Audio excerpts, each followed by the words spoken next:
Hey everybody, it's Scott from Oak Ridge Community Church, and we are here filming a few weeks worth of Life Minutes videos. And the one that we're doing today is going to be a little different than what we normally do. I'm going to share from my heart just some thoughts on what's happening in the world today. You know, if you read or you listen, you watch, you hear a lot of things, you see a lot of things.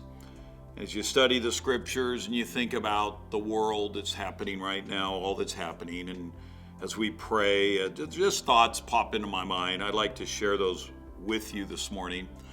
I know that people from different states watch these videos, and where they live, you know, they may be handling things differently than here in Michigan. But I do know that regardless of where you live, this situation has been difficult financially, emotionally, spiritually, physically.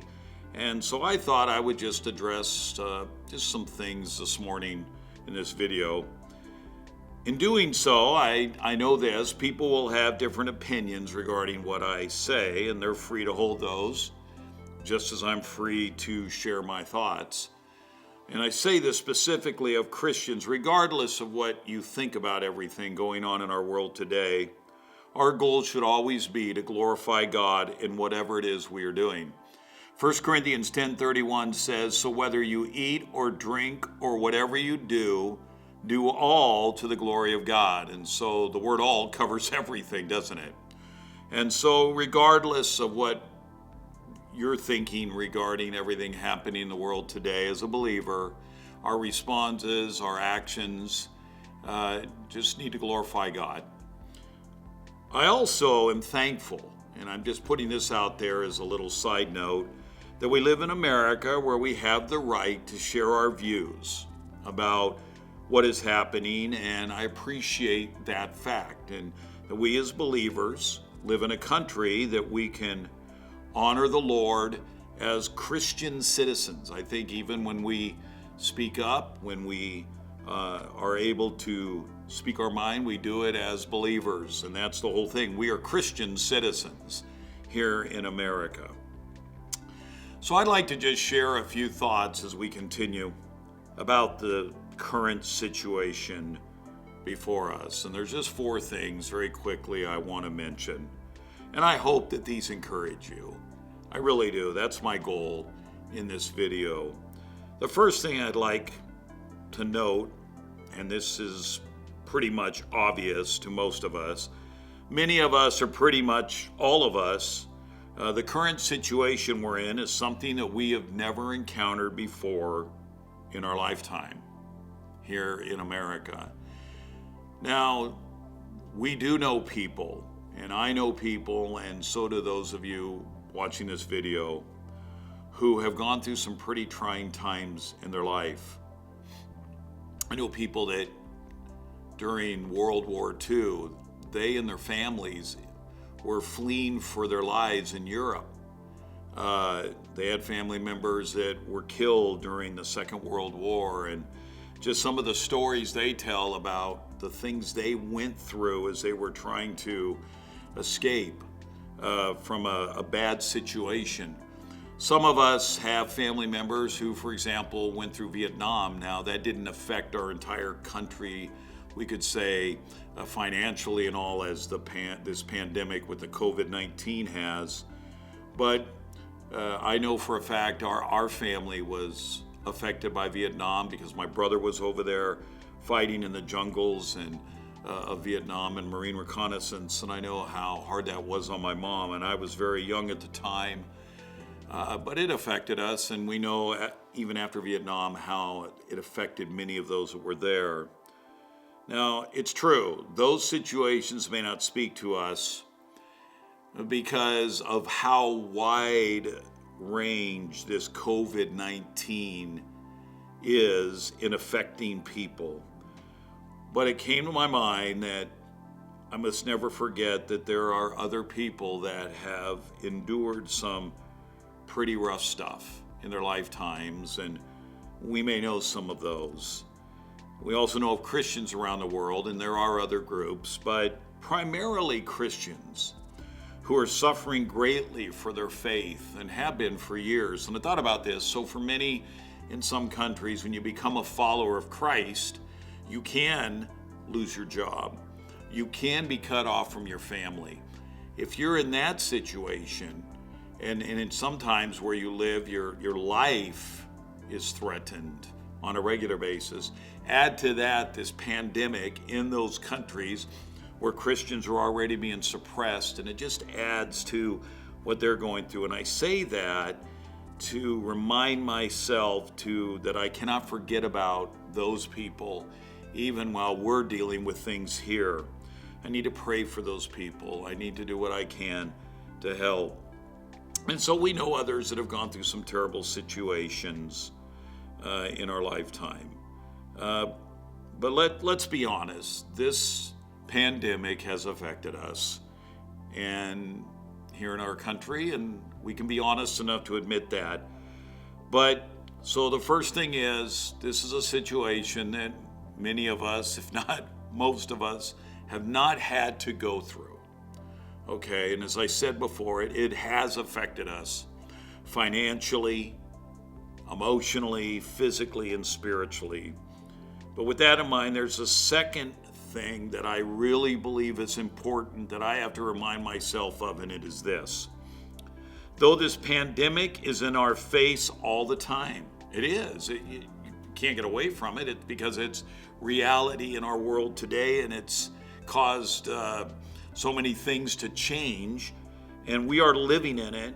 I still urge us, and I have to say this to Christians, to be careful to not let it so consume our lives that we begin to tip spiritually, if I can put it that way.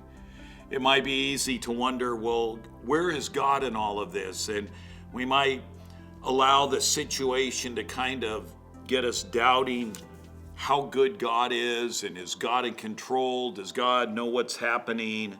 I guess the best thing I can say is that we need to guard our perspective. We need to recognize, and I say this not in a trite way, but to remind ourselves, God has not left the building.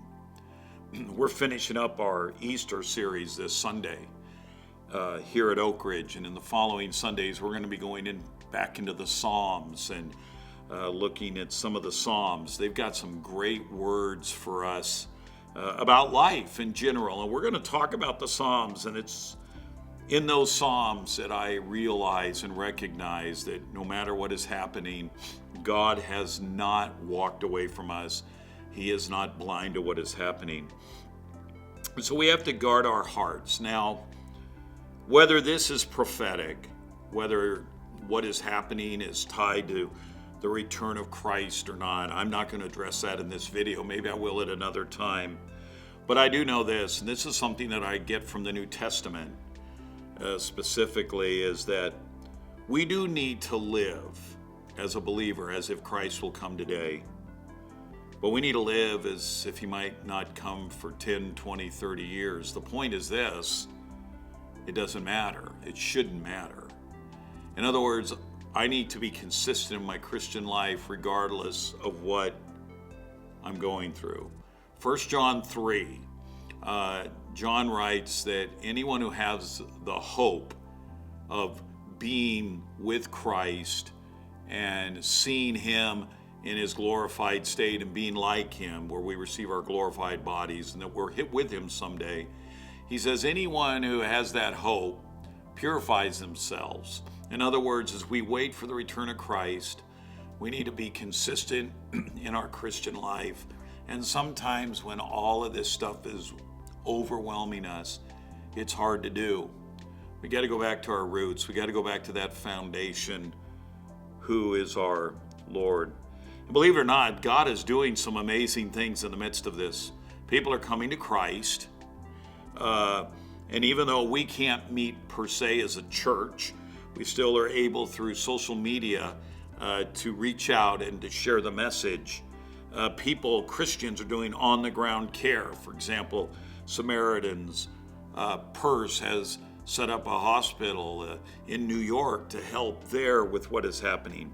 churches and individuals are doing things to help those on the front lines of this pandemic, sewing masks for those that are working in difficult situations and things like that. We're just helping others. They're doing things for their neighbors. I saw on Facebook where their neighbor just dropped a pie off at their door.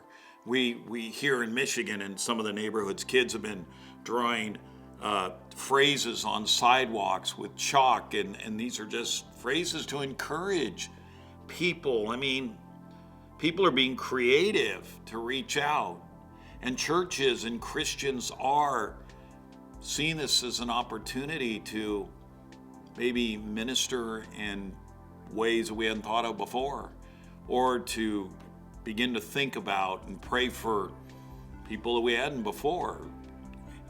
So don't allow it to so consume our lives that it tips us to the point that we're not trying to do anything, or that we've kind of lost our way. God understands the struggle we're facing. He does. In fact, the third thing is this. I can't answer how this all plays out and how God does what he does.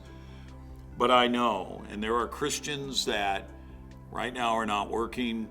There are people they've just flat out lost their jobs. They weren't laid off, but this pandemic caused their companies to, just have to let people go. That if you're a follower of Christ, that when worry and fear can just overwhelm us, I have to go back to Matthew 6 and apply it to my life. That God tells me not to worry, not to fear, that if I pursue his righteousness, he will take care of me. Now, how that will look, I don't know. Whether we get another job or people help us, I don't know what that'll look like. But I have to remind myself that God really does. He personally cares for us. Please keep that in mind. It's easy to get foggy in our thinking, and we can easily forget that because the situation before us is so real, and we're facing things that we hadn't before, and so we are having to navigate some new ways of life for now. The final thing I'd like to say is this, and I'm sure you're doing this already, but just pray for people and encourage them. Pray for your church, pray for your co-workers, your neighbors, clients if you own a business. And I want to say this, and I don't say this to sound self-promoting, but if you go to church, pray for your pastors. This does affect us. We want to make sure that we're here to minister to our people, but it does affect us. It affects our families too. And I know people at my church are praying for my family and I appreciate that.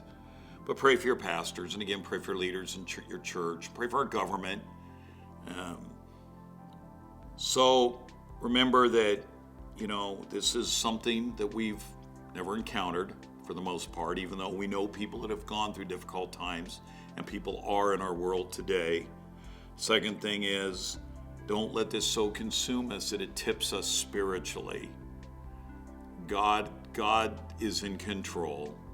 And whether this is wrapping things up for the return of Christ, I don't know. Everyone has an opinion on that.